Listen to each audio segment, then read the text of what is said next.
Good morning. Welcome back to the Bible from CR11. We're going to take a look today at our second time clock that God has given to us as we are trying to understand the question of where we are in human history. In our first video, we went back to Leviticus 23, and today we're going to be in Daniel chapter 2 and in Daniel chapter 7. And as we look at this, the question that we're asking ourselves is, what has God told us about where we are in human history? So we've seen in Leviticus chapter 23 that before the rapture can occur, nothing else is left to happen in terms of using that time clock. Well, what we find in our second time clock today, in Daniel chapter 2 and in Daniel chapter 7, is that God doesn't use feast as a barometer, but God uses kingdoms that were to come about. Now, in Daniel's day, King Nebuchadnezzar in Babylon was in power. And so what we find is that God, through Nebuchadnezzar and God through Daniel, reveals what kingdoms have to arise before Christ comes to establish his kingdom. And there were four of them. There were four that were told to Nebuchadnezzar, and there are four that are told to Daniel. Now, it's the same four, obviously, but it's used in two different ways, or it's explained in two different ways. So in Daniel chapter 2, beginning in verse 31 and going through roughly around verse 43, we find that King Nebuchadnezzar has a dream. And the dream is that of a great statue. And what happens inside of that dream is all of the kingdoms that are going to come about from his day until the coming of Christ and the establishment of his kingdom, many of those kingdoms are revealed. And the ones that are revealed, God is telling to us, these are the ones that have to be in place. These are the ones that we are to use as a measuring stick to understand where we are in human history. And that when these have arisen and these have fallen, then the last one that's left is the one that Christ, the kingdom of Christ, where he will set up his kingdom and rule, as Daniel 2:44 tells us. So in this dream with Nebuchadnezzar, he has a dream of a statue. And that statue is comprised of a head made of gold. It is the next phase of that statue is its arms and its chest are made of silver.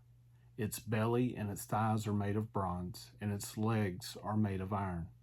And what that symbolizes is there's four divisions in that statue.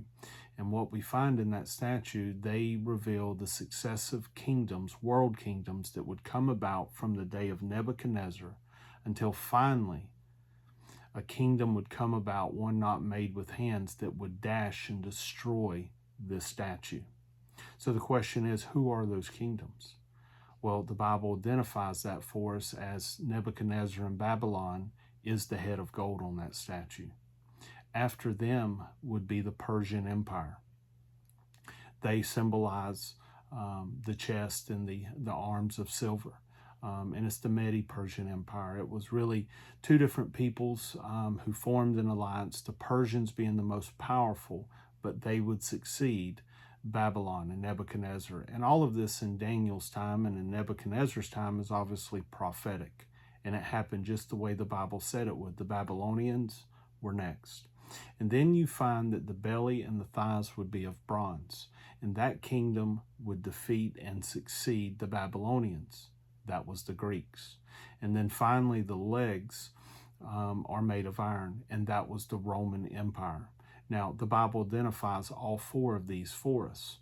So when we understand and we ask the question, where are we at in human history, when we began to use Daniel chapter 2 and Daniel chapter 7 as a barometer, we understand that there's no other kingdom that has to arise, that the next kingdom on God's time clock is the kingdom of Christ, right? Is that millennial kingdom that is spoken of in the book of Isaiah, alluded to here in the book of Daniel and the book of Revelation. Now, for a little more context, Daniel has the same dream, but the same dream in terms of describing these powers. Instead of using a statue to communicate with Daniel, God describes them as animals. So we find this in Daniel chapter 7. And the very first animal is the same kingdoms that are successive. It is the Babylonian Empire, and they are noted as a lion with wings on their back. And the kingdom, or the kingdom that would succeed them, would be the Mede-Persian Empire. They are described as a bear tilted on one side with 3 ribs in its mouth. And the reason why the tilt is given there when it comes to the bear is that it was an alliance between the Mede-Persian Empire, but the Persians were the more powerful of the two. And so power tilted to them. And so we know them really as the Persian Empire. The 3 ribs in their mouth symbolize the 3 nations that they just devoured in order to reach that pinnacle of strength, which most historians believe were Egypt, Assyria, and then Babylon. And that's how they rose to power. The third animal was a leopard with 4 wings, and this symbolized Alexander the Great and the Greeks who would succeed and defeat the Persian Empire. And we know that after Alexander the Great conquered much of the world, that he suddenly died, and he was replaced by his 4 generals, which symbolize those 4 wings. And then the fourth kingdom is described as the Roman Empire, as a dreadful, terrifying beast.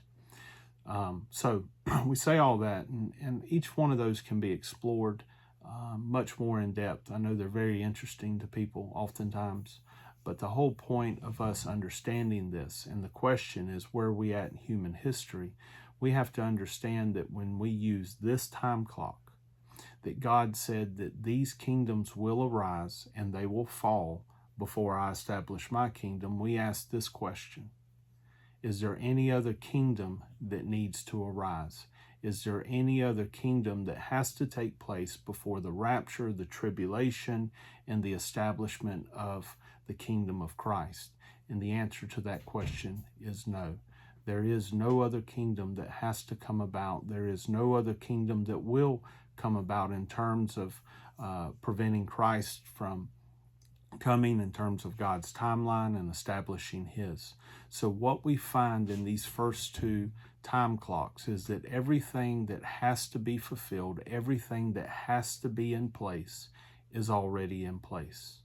So in our third time clock, we'll look in Daniel chapter 9 and see the third and final one, and the timeline of 3 separate events that must take place that lead us ultimately to the return of Christ. So until then, we'll see you next time, neighbor.